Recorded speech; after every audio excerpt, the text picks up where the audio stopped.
I'm freezing. I can't feel my It face. is so It's cold. so cold. Burn. Freezing temperatures are likely for several hours inland and a few hours closer to the coast. Yes. You are Locked On Auburn, your daily podcast on the Auburn Tigers. Part of the Locked On Podcast Network, your team every day. Yes, welcome on into Locked On Auburn, your daily Auburn Tigers podcast. I'm your host, Zac Blackerby. Thank you so much for making Locked On Auburn your first listen every single day. Joining me as he does every Tuesday. Happy Charlie Tuesday to those who celebrate. Auburn message board legend Charlie 5 in the house. And we're sitting down to record this right after the news of Brian Battie, the former South Florida running back committing to Auburn. We'll also discuss the former Cincinnati wide receiver who may be the biggest man on the planet. We'll discuss that in a second. Nick Mardner. And quarterback? What's going on there? Should we panic yet? Are we okay? We'll discuss all of that. First things first, Charlie 5. We were kind of going back and forth on the Brian Battie situation. And I went on WNSP. He actually committed while I was doing my segment there with Dave Schultz, who actually hosts Locked On Sunbelt, if you're into that. But he's like, so what's your reaction to that? I'm like, I don't really get it, Charlie 5. Like, I don't really get the whole, like, why we feel the need for another running back. I talked about that a little bit yesterday on yesterday's show when I kept calling him Brian Battle over and over again. And thanks, guys. No one corrected me. Nobody thought to correct me on that, but that's okay. That's fine. So Brian Battie, which is a better name, because he is a baddie. He's a baddie. I love that. But then you start looking at like what the analytics say and like how explosive of a runner he is. And it's like, no, this is a guy you want on your roster. It doesn't matter what you have there. So there's a fit there. I didn't even look at, I saw it and I ended up seeing those, the PFF grades before we got on. But like when we were initially talking, I'm like, man, it's 1,000-yard back. Like that was the worst offense in the country almost, and he ran for 1,000 yards. He ran for 150 yards against Florida. Had over 8 yards a carry, I think, in that game. It's one of those things you can't go into a season with only three backs. One of them has never played college football before. I do love a lot that all of them bring to the table. Alston. And then Cobb, obviously, if he signs, like he should in February. Yeah. You got four dudes that all bring something different to the table, and they're all can be explosive. I mean, what a running back room! What a running back room! I don't know if I buy that they all bring something different. And we could talk about that as the off season rolls on. But just putting this out here, Brian Battie last year. Pro Football Focus, take it or leave it. But his running grade, when he was running the football, ball in his hands, 91.6. It's out of 100. And like, really, when you get into the 80s, it's like, oh, that's a good player. And so like 91, I believe that's top 10 in the country. Just for comparison's sake, Damari Alston last year, his run grade was 70.3, which is solid in his role. Jarquez Hunter, 82.7, future NFL player. And then Tank Bigsby was a 90.4. And Tank Bigsby is a PFF darling, right? Like, they love him. And so Battie's coming in like the Battie that he is with an even higher running score. And so, like, there's just nothing to not like about this addition. I totally agree. So let's talk through the running back hierarchy of all of this. And we don't fully know what the Hugh Freeze offense is going to look like at Auburn. We have some guesses, like running the ball is definitely going to be a part of it. Let's say Auburn rushes 30 times in a game. That may be high, maybe low. We'll see. It depends. But let's just, for the sake of being able to have a conversation as far as market share, projected market share of the stable of backs that Hugh Freeze and Phillip with 1L Montgomery, the offensive coordinator, he's going to have at their disposal with Jarquez Hunter, Damari Alston, Jeremiah Cobb, and now Brian Battie. So divide the 30 carries between those four backs on just kind of as far as averages over the season. What are you thinking? 15 to 18 go to Jarquez, I would say. And then, probably 10 or so after that get divided up between, maybe Battie and Alston. And then, Cobb's going to be your, wild card. Cobb's the wild card. Starting off, he's probably not going to get a lot of carries unless he just goes crazy in fall camp. But I kind of see something along those lines. Yeah. Another thing I thought when I was told this news was, and we had this conversation, I think it was with you. We were speculating about Dylan Johnson, the former Mississippi State running back who eventually committed to Washington over Auburn, about if you add a guy like this, and I think Battie may be better than him, which is awesome. But do you risk losing Damari Alston through the portal at some point in his career? Are you asking me? I mean, yeah, man, with the way things are today, it wouldn't surprise me. It depends on their role, like what roles, what roles do you have for them? Sure. And can one of them, carve out a niche over the other? I think Battie has, he's got technically 2 years left. So he and Damari are essentially on the same footing. No, Damari's got, he was a freshman last year. So he's got, there's 1 year difference in them. It's 2 years different. 2 years difference in them. Yeah. So it's just, you could see if he were to get ahead of Damari, that could be like, that's a long time to wait. How does Hugh Freeze divides up the carries a ton? Like if you look at the carries last year between his Liberty running backs, a lot of dudes get touches. So can he keep everybody happy? It's going to be interesting to see how that second running back battle, that's going to be a battle to watch, I think, in fall camp. Yeah, and we talked about it a little bit last year, right? Which now in retrospect seems a little silly. Because Jarquez was so freaking good last year. Yeah. I'm looking at this, Charlie 5, and Battie's first season was in 2020. So I actually think he has an extra year if he wants it. Yeah, he's a sophomore. Right. Yeah. So, yeah. Is that what you were saying about him and Damari being on equal footing? Yeah. Man, kids who played in that 2020 season, like, there is such an advantage. Huge advantage. It's crazy. Huge advantage. It's crazy. So, yeah, that's the only downside that I can think of is like you may lose Damari Alston when this is all said and done. If I had to have a negative, and this could be just a function of their offense, because their offense was terrible. Like, let's just be honest, like South Florida's offense was garbage. He had like no receiving yards. Mm-hmm. I think he had 5 catches, just not very many receiving yards. That's so scheme though, man. Like that's it's that's not a skill thing, It's very scheme related. But I think that's big. And if you look at a lot of Hugh's offenses, he throws it a lot to the back. So he's a small guy, so he's going to be tough to throw to in general. Yeah. But how are his hands out of the backfield? And I feel like that's one of the things that Damari does really good. So he could have a leg up on him there. It's just going to, Cobb can do it too. Yeah, great. It's just a great. That number 2 through 4 back competition is going to be incredible, and all of them can play. There's no chance anybody eats into Jarquez's touches, though, right? Like that's not an option. I think the only thing that eats into Jarquez's catches are just like the game flow. Like, how's it going? Sure. Are we having to throw it more? Or I don't know, because he's just unbelievable. He's the best.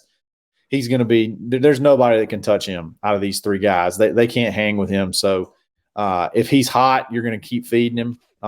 It's just where do the other guys fit in after that? Yeah, so huge addition for the running back room. All right, the wide receiver room, massive addition in size. We will talk about this new massive wide receiver coming to Auburn in just a moment, what it means for the offense. We'll see. Today's show brought to you by our friends at Built Bar. If you are looking for a delicious treat, but you don't want all the fat calories, maybe you're going strong in January, little New Year's resolution action.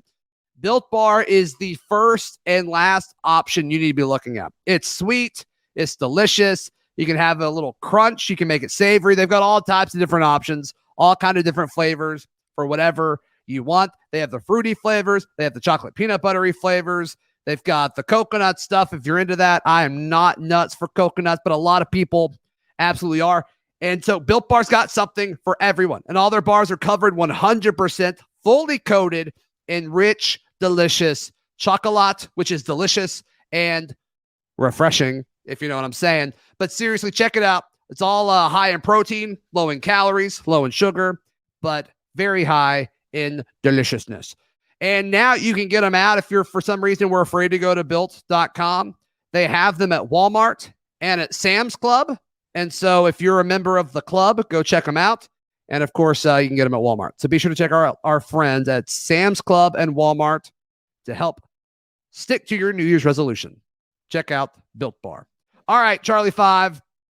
Auburn adds former Cincinnati wide receiver Nick Mardner. And it's like like Gardner, but with an M. Mardner. With an M. With an M. That's right. That's right. Got his name right. That's good. The I don't know, man. This is like, I didn't really feel like it made sense to add a wide receiver unless it was like a clear-cut number one, because I kind of feel like we've got a bunch of number 2 and number 3 wide receivers, and that to me is kind of what this feels like. In his 3 seasons of action at Cincinnati, I think it was like 1,200 yards, which is fine, 300 or 400 a year. And so that's kind of where we're at with this guy. What are your thoughts on this addition? No, so he was at Hawaii first. Oh, okay. He went to Cincinnati, and he actually played for Marcus Davis at Hawaii. And then the year before he transferred, he had nearly 1,000 yards at Hawaii. So he transferred 913 for 5 touchdowns and 21. Yep. Yeah, he transfers to Cincinnati. I don't know much about Cincinnati's offense. I don't think it was as good as it's been this past year. Sure. And they threw the ball to a lot of different players. A lot of different dudes had, over 100 yards receiving on the year. Can this guy be a number 1 receiver in this offense? He can be a number 1 situationally, I think, because we don't really have. First of all, he's got top end speed. He's got big time home run threat speed, and he's 6'6", over 200 pounds. And we don't have that guy. We have bigger guys. We don't have big guys that can take the top off like this guy can.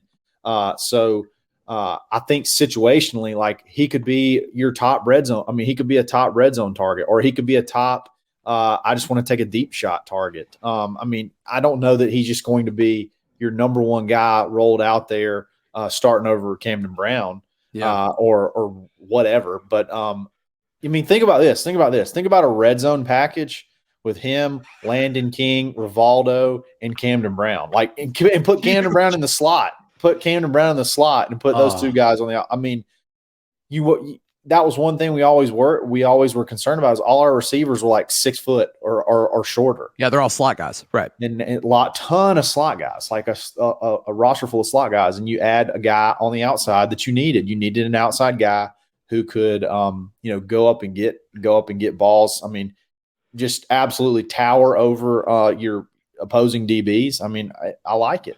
Yeah, that kind of what you just said, but zoom out for the entire roster. That's my biggest takeaway from the entire portal season so far, is like there were holes that they identified in the roster, and with the exception of quarterback, and they may not think that there's a big hole in quarterback. We'll discuss that in a second, but they went out and got tackles, right? Yep. They went out and got an outside wide receiver. They went out and got a starting caliber linebacker. They went out and got depth along the defensive front. They got a guy that could potentially start at edge. Like, there's just so much about what they've done to like flip this roster, where all of a sudden it's like, okay, yeah, a lot of the holes have been patched. There's question marks, Charlie 5. Sure. Like, they've got to go out and prove it.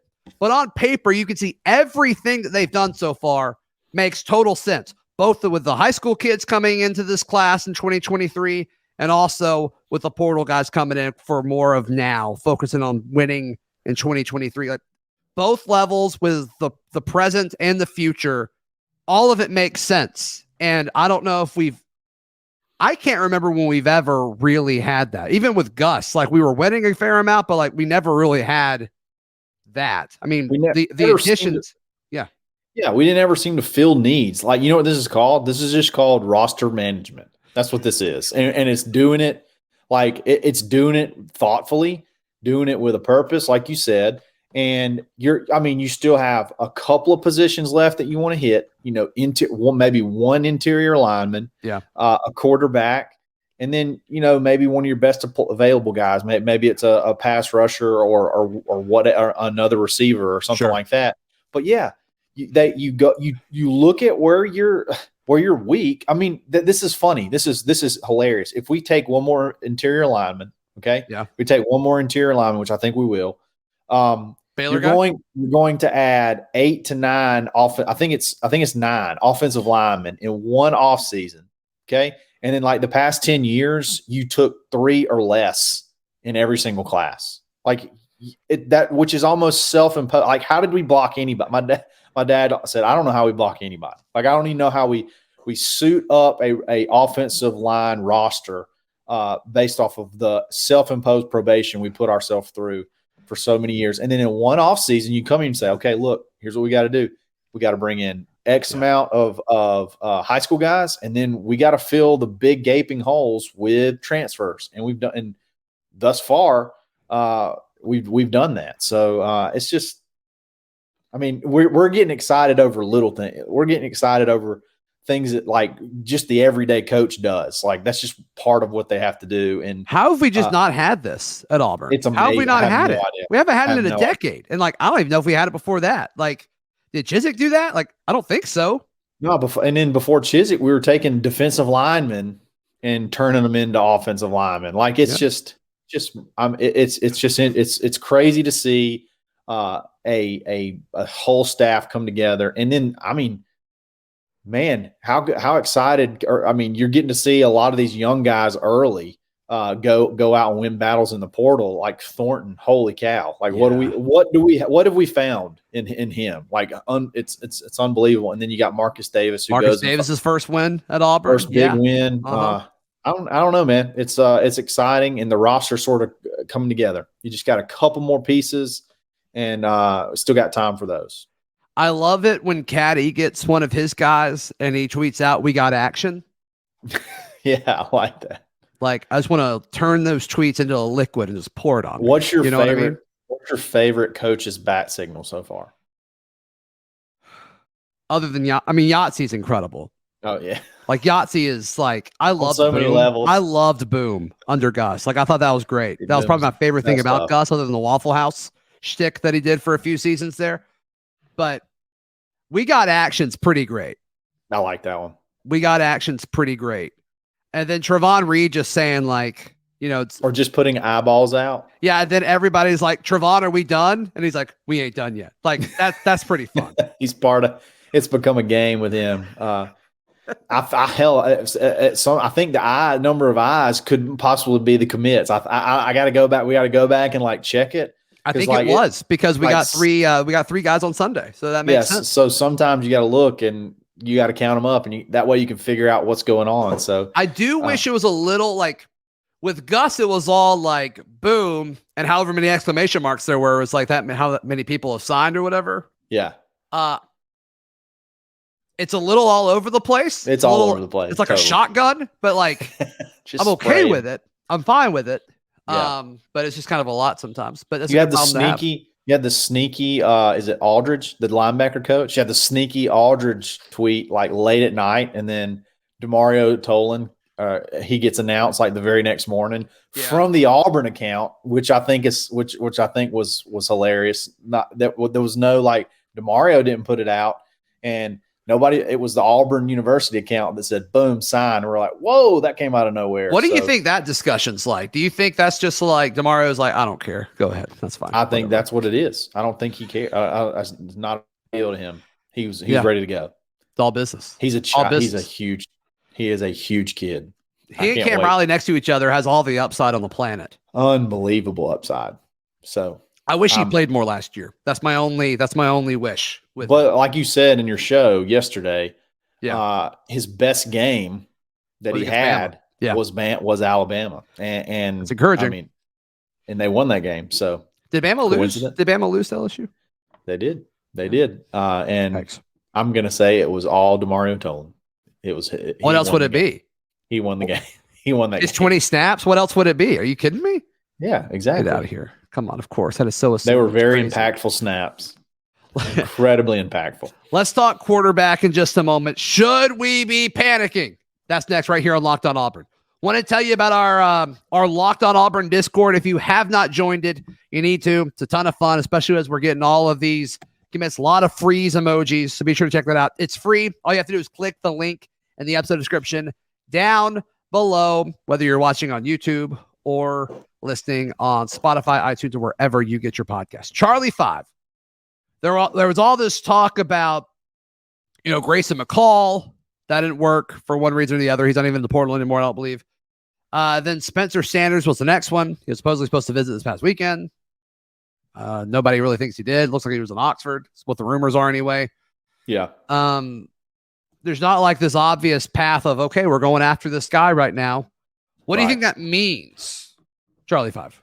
Okay, so all right, so let's just look at this on the surface. Okay, look at everything. Yes. All right. There seems to have been a plan. We freaked out. And then all of a sudden we're starting to get commits at all these positions of need. Okay. It kind of feels like it feels like to me, you still have a week left. I assume everybody that's going to be the spring, like early enrollees, is going to be in by this weekend and start class on Monday. Okay. Right. So you got a little bit of time. I assume, I don't really think they're going to wait until spring, until after spring, because that doesn't seem like you're going to find like a real clear-cut starter. That's more of like, let's just get somebody for competition-wise. I don't know. I kind of feel like there's a plan. There's something they know that we don't know. Yeah. That's the feeling that I get. There's something out there. There's someone out there that either, they're watching that, that's may pop in the portal and be ready to go take a visit and then come. I don't know. There seems like there's a plan. There seems like there's too many pieces that are being added that I feel like would want to know who the quarterback is going to be. You know what I mean? Like I feel like a receiver, maybe Nick is totally cool with Robbie being the guy. And that may be the case for all of it. I do know they love Robbie, the Freeze and those guys, they love Robbie. I'm not sure that they're totally on, like, thinking he's ready to go right now. Like, they may want to work with him and have like a stopgap or whatever. But yeah, I'm just not. I don't know. I'm not freaking out. I'm not really that worried about it. I trust Freeze with quarterbacks, and with the way he's added to the roster thus far, I don't know. I just feel like there's something they know that we don't know. If we went into 2023 with this roster, we didn't add anybody else. Yeah. Are the tools around Robbie enough to the point where he could be a top half QB in the SEC with everything, with Hugh Freeze leading the way? I mean, I would top half. I would think you would need. I think that's all you need. I think it's all you need is for him to be a top half guy. Yeah, just be a top half guy, and you're going to have a lot of success in that offense. Maybe if you got me one more interior guy, because I think one more interior guy, especially at guard, that I think those four dudes, when you're talking about Jeremiah Wright, the two transfer tackles. I mean, you even got a Xavier Miller that could play somewhere. He could maybe kick inside, whatever. That gives you a lot of options that give Robbie breathing room. Like, not only do I have to be thrown in the fire as a freshman, but I have to be thrown in the fire and I have nobody to block for him. Like, so I have to make crazy decisions super fast. And just like no passing patterns that make sense whatsoever. No. And they take forever to develop. Like, you're going to be getting the ball out fast in this offense, and you're going to be spread and you're going to be running. I think Robbie could do – I really do think he could do really well. And I think I'm telling you, Hugh loves Robbie. So just go ahead and – I mean, he does. He loves Robbie. We know Robbie was the only player at his introductory press conference. He was the only player invited. Really? I did not know that. That's what I was told. So I was told that over the weekend. I thought that was interesting. I just thought he was kind of being ballsy and just showing up. He's like, I'm going to do this. I'm going to be a leader, because that's kind of who Robbie is. Yeah. But yeah, he was the only one invited. And I'm should we read into that too much? I don't know. I have no clue. You may have just been like, no, we need to start a quarterback from last year there. And like, okay, yeah, that makes sense. Sure. I know they like him. I know they like him a ton. And I think they're comfortable with him as the future, maybe not necessarily the future next year. But like I said, I believe there's some sort of plan, and I'm no longer worried. I'm no longer worried about how they're going to fill this roster out and get it to its as competitive as it could possibly be in 2023. That's what I was so mad about Harsin with, was in the offseason between 21 and 22, we did nothing to fix holes. And you could see, and those holes could have been fixed way before all the drama in February. So you bring in Hugh, who, you could say, I mean, some people could say he's a controversial, and he worked his tail off, and he's overcome that and filled with not just like everyday dudes, like top level guys. Yeah. Like you just added 1,000-yard rusher. Yeah. I've said this before. The addition of Gunnar Britton is going to change this football team completely. As far as winning in 2023, the addition of Gunnar Britton. Did you see what Jason Caldwell said about Gunnar Britton? Yeah. You want to share that real quick? Yeah. That last year he had a abscess tooth or something like that and couldn't eat solid food and lost 20 or 30 pounds before the season, and then had to play underweight basically for the whole year and graded out. What'd you say? It was over 70. It graded out really high for a lineman. And then, so now he's going to come in, he's going to be like fully like where he wants to be physically. I mean, I don't know, dude. You're just adding super quality guys. I love it. I'm absolutely. It's so fun, and he'll get that weight back because all those offensive linemen have the deal at Baumhauer's. Just go get a bunch of gooey fries, Gunner. Every pack it chance on. you can get. You can pack it on there. You'll be all right. You'll be trust me. Yeah, you'll be okay. Charlie 5. How other than grabbing a jacket because it's cold outside, how can they give you some love? Absolutely. So follow me on Twitter, the _Charlie_5, in the Locked On Auburn Discord every single day, the AuburnLive.com, the corner message board, or Monday, Wednesday, Friday on the Dad Bod Golf Pod. Yeah, you portal. can find out. What's that? Sorry, I was just going to say we're not done in the portal, so just hang in there. It's gonna be fun.